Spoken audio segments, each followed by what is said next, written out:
The attachment theory argues that a strong emotional and physical bond to one primary caregiver in our first years of life is critical to our development.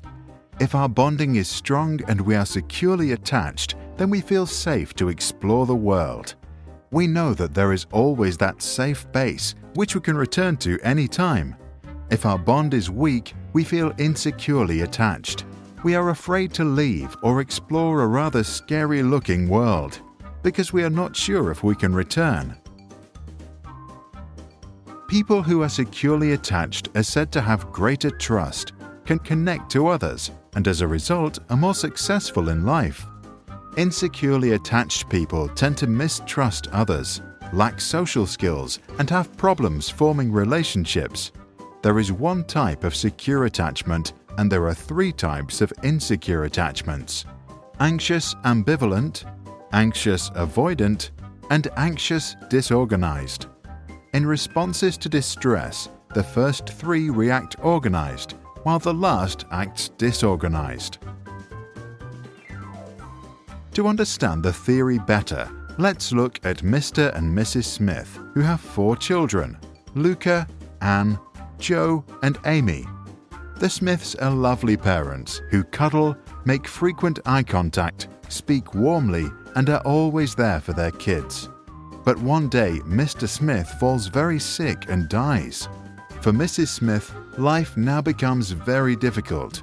She spends all day working, while at the same time trying to care for her children. An impossible task. At 6 years of age, Luca's brain is for the most part developed, his character strong and his worldview shaped. The new situation does not affect him much. He knows there is still always Mum, his safe haven. He feels securely attached.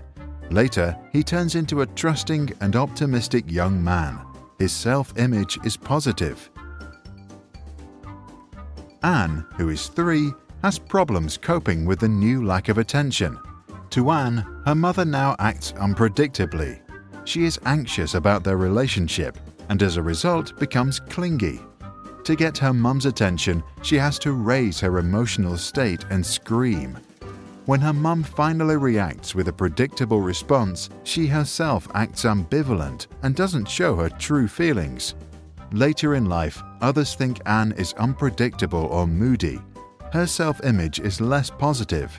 Her attachment style is anxious ambivalent.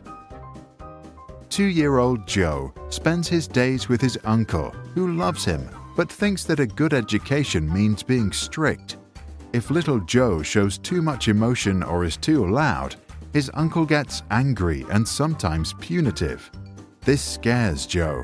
He learns that to avoid fear, he has to avoid showing his feelings, also in other situations. As an adult, he continues this strategy and has problems entering relationships. His image of himself is rather negative. His attachment is anxious avoidant. Amy, who is just 1 year old, gets sent to a nursery. The staff there is poorly trained, overworked, and often very stressed. Some are outright abusive. Amy therefore becomes anxious of the very people she seeks security from, a conflict which totally disorganizes her ideas about love and safety. As she is experiencing fear without resolution, she tries to avoid all social situations. As an adult, she thinks of herself as unworthy of love. Her self-image is very negative. Her attachment is anxious disorganized. Our attachment is formed in the very first years of our lives, a time when we are too young to communicate our anxiety and as a result can experience high levels of stress. Then our adrenal gland, an organ sitting on top of our kidneys, produces the stress hormones adrenaline and cortisol. The heart rate increases, the blood pressure goes up, and we become alert. If that happens frequently, it is called toxic stress. Toxic because it impairs the development of a child's brain and weakens the immune system.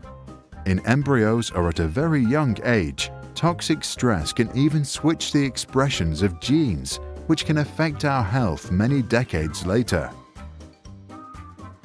By simulating a strange situation, we can assess an attachment style already by the age of 1. To do this, we let the child play with their mother for a few minutes inside a room. Then the child is left alone. The key moment is the child's reaction when her mother returns. Securely attached children first usually hug their mother, then can calm down and eventually get back to playing. Insecurely attached children can be ambivalent and avoidant.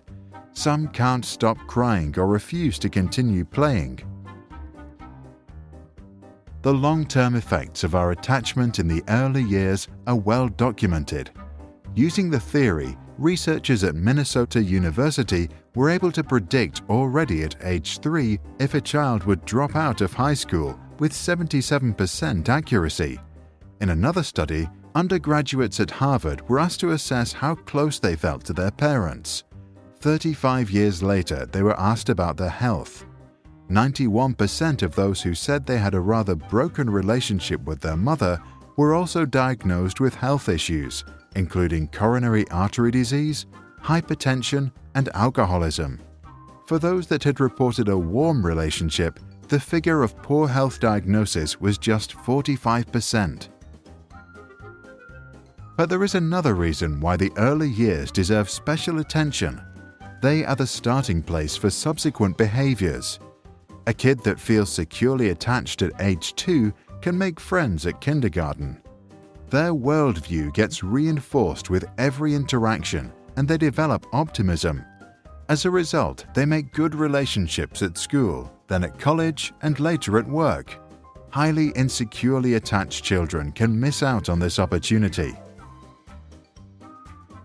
Psychologist John Bowlby, a pioneer in attachment theory, allegedly said, "What cannot be communicated to the mother cannot be communicated to the self." In other words, those who feel insecurely attached might not quite understand themselves. To get to know who they are and what they feel, they might have to go way back in time.